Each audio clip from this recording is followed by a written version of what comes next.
Prince Harry and Meghan Markle recently embarked on a lavish trip to Jamaica, making a surprise appearance at the premiere of Bob Marley.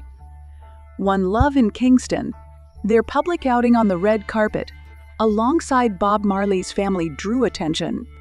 Before the premiere, the couple stayed at the renowned Half Moon Resort in Montego Bay, known for its luxurious amenities and stunning views. They resided in the exclusive Eclipse section of the resort, featuring a private beach and an intimate swimming cove, with rates reportedly reaching a substantial $4,300 per night for a 4-bedroom villa.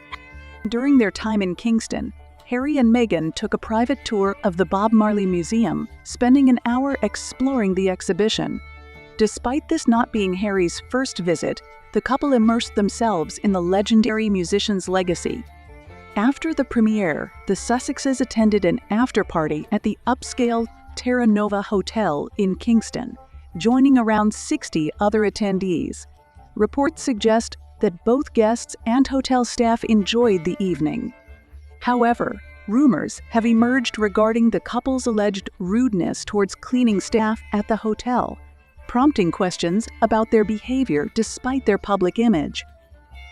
Critics have raised queries about the couple's seating arrangement at the premiere and the absence of photos from the after-party, leading to speculation about the authenticity of their experiences. Some skeptics suggest alternative motives for the trip, proposing that the couple may have been drawn away by other social engagements, like Jeff Bezos' birthday celebration, rather than a genuine interest in the film premiere.